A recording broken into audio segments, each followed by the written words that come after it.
Olá, seja bem-vindo a mais um vídeo aqui no canal. Eu sou Débora do Vale, psicanalista clínica, e por aqui você aprende a como lidar com as suas emoções e pode ser curado e restaurado pela palavra de Deus e pelo conhecimento. Por isso, inscreva-se e compartilhe esse vídeo. E hoje o tema do nosso vídeo é: o que será que Deus espera de nós? Você já se fez essa pergunta, ou talvez nesses últimos tempos, nesses últimos dias, tem se feito essa pergunta? O que será que Deus espera de mim? Quando nós estamos passando por momentos de lutas, de adversidades, dificuldades, geralmente nós nos fazemos essa pergunta. A tempestade muitas vezes é tão grande em volta de nós, as circunstâncias contrárias, que nós nos perguntamos: o que será que Deus afinal quer que eu faça? O que será que Ele espera de mim? E hoje nós vamos esclarecer essa questão e descobrir como a palavra de Deus pode nos ensinar a exercer exatamente o papel que Deus tem para cada um de nós em cada estação da nossa vida. Quando nós olhamos para os evangelhos, nós encontramos o Senhor Jesus, trazendo inúmeras histórias e parábolas, exemplificando e nos mostrando como o reino de Deus funciona e como funciona a caminhada cristã. E em muitas ocasiões ele vai usar o exemplo da terra. Ele usa esses exemplos para nos mostrar como a nossa caminhada até o céu funciona e acontece. A vida do cristão, então, baseado nas analogias do próprio Cristo, pode ser definida em duas estações tão importantes: tempo de semear e tempo de colher. Mas por que será que é tão importante saber em qual tempo nós estamos, espiritualmente falando? É necessário saber para que verdadeiramente possamos cumprir a nossa função espiritual e exercer aquilo que Deus espera de nós com excelência, e viver e desfrutar da alegria e do gozo da presença de Deus em cada um desses momentos. Ainda que seja um tempo de plantio, um tempo de caminhada árdua, de caminhada difícil. Mas a verdade é que no nosso dia a dia, a maioria de nós está focado em resolver problemas transitórios, do que vislumbrar as circunstâncias naturais com um olhar mais profundo e mais espiritual. Nós vivemos na correria do dia a dia tentando resolver os problemas que vão aparecendo, sem ter a sensibilidade e a comunhão de nos colocar diante do Senhor e perguntar: Deus, em que estação estou? O que devo fazer diante dessas situações? Devo colher? Devo plantar? Será que chegou o tempo de semear? Será que chegou o tempo de apenas regar? Será que chegou realmente o tempo de colher? Será que é tempo de descansar, deixar a terra descansar, esperar por um novo ciclo de plantio? Queremos colher quando é tempo de semear. Queremos semear quando é tempo de trabalhar para colher, porque os campos já estão brancos. Queremos agir e nos levantar com ímpeto quando é tempo de deixar muitas vezes a terra descansar. Essas atitudes contrárias àquilo que Deus espera de nós, ao tempo espiritual que nós estamos vivendo, muitas vezes provocam desesperança, depressão, ansiedade, tristeza e falta de sentido na vida. A verdade é que a nossa vida espiritual precisa ser cultivada e vivida no relacionamento íntimo com Deus com muita sensibilidade, diligência e vigilância. Porque perder o foco no verdadeiro objetivo e no posicionamento que Deus tem para nós em cada momento pode nos trazer profundos problemas e danos emocionais. E eu quero ler com você essa parábola tão conhecida, que é a parábola do semeador, que está contida em Mateus 13, a partir do verso 3.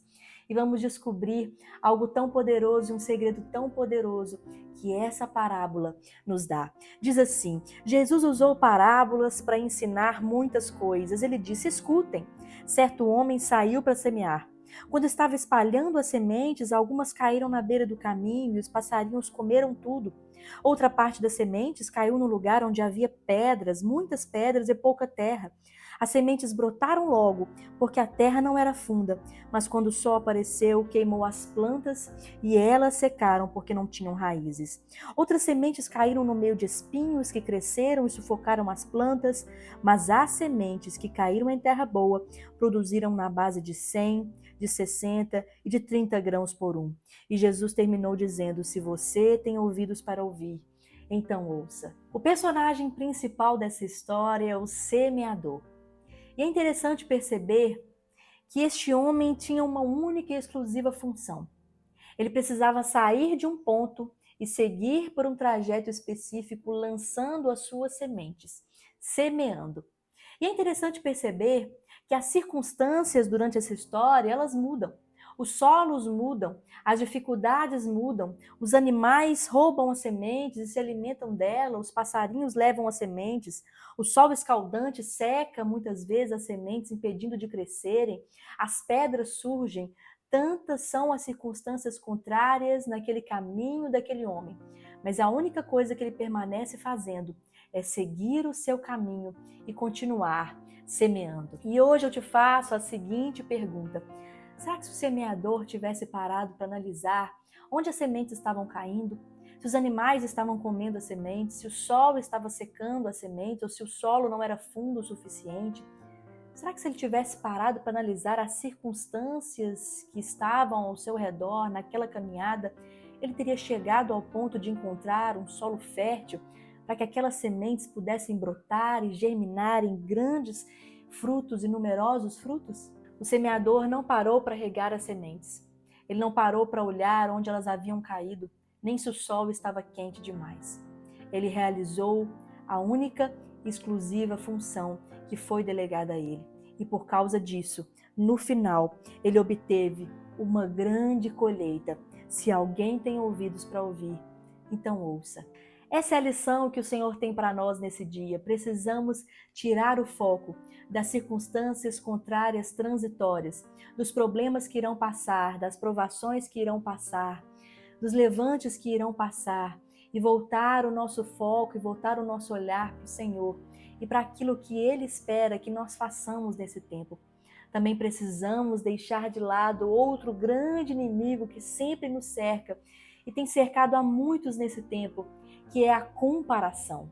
Quando o inimigo não tira o nosso foco e não nos distrai, colocando a nossa atenção nas circunstâncias da vida, nas tempestades da vida, então ele nos distrai, nos fazendo nos comparar com o desempenho de outras pessoas. Quando nós entramos nas redes sociais hoje, ainda que no meio cristão, nós encontramos uma cultura de alta performance, de sucesso, de altos níveis de desempenho, que na verdade são irreais e inatingíveis. Quando deixamos de olhar para o Senhor e começamos a olhar para as dificuldades da vida, para os obstáculos e provações, perdemos a esperança. Quando começamos a comparar a nossa vida com a vida do outro, com o desempenho do outro e a vida espiritual do outro, nós perdemos a nossa capacidade de entender e a nossa clareza de compreender que é o Senhor quem nos capacita para cada tempo e para cada estação. Existe uma música que sempre fala muito ao meu coração. E é uma música que Deus sempre usa para me levar a um lugar de descanso e me voltar para Ele mais uma vez. É uma música chamada Não Tenha Sobre Ti, do Grupo Milad. É uma música antiga, eu vou deixar aqui na legenda do vídeo, na descrição do vídeo. Essa música diz o seguinte: não tenha sobre ti um só cuidado, qualquer que seja, porque apenas um cuidado é muito para ti. É meu, somente meu, todo o trabalho, e o teu trabalho é descansar em mim. O sucesso na semeadura e na colheita, o sucesso que esse semeador alcançou, está em permanecer focado, em realizar unicamente o que Deus te ordenou a fazer. Então tire os seus olhos das provações e das dificuldades que te cercam, da tempestade que muitas vezes está ao seu redor tentando te fazer desanimar e perder a esperança. Tire os olhos também da comparação e de olhar para o outro e achar que você não é bom o suficiente ou não vai conseguir realizar. Não pare para ver onde as suas sementes caíram. Não pare para analisar se realmente elas vão crescer ou não. Não olhe para trás se preocupando com o sol, ou com a chuva, ou com o solo. Simplesmente permaneça caminhando, permaneça semeando. Se esse é o tempo de regar na sua vida, permaneça regando. Se o Senhor te chamou a colher, permaneça colhendo, porque os campos estão brancos. Se Deus te mandou esperar e deixar a terra descansar, então permaneça descansando no Senhor. Mas não perca o foco daquilo que Ele te ordenou a fazer. Entenda que Deus não depende do seu desempenho ou do seu sucesso pessoal para te abençoar. mas Ele espera de você apenas que você obedeça, porque é a obediência que traz as grandes recompensas do céu para nós, os grandes tesouros do céu para nós, espirituais e materiais. O Senhor derramará sobre a sua vida bênçãos extraordinárias, se tão somente você continuar realizando a única coisa que Ele espera de você para esse tempo. Eu quero terminar te falando o que está escrito em 2 Coríntios 9:10. Ora, aquele que dá semente ao que semeia e pão para alimento também suprirá, e aumentará a vossa sementeira, e multiplicará os frutos da vossa justiça. O Senhor multiplicará sobre mim e sobre você os frutos da justiça. Que Deus te abençoe. Até o próximo vídeo. Tchau.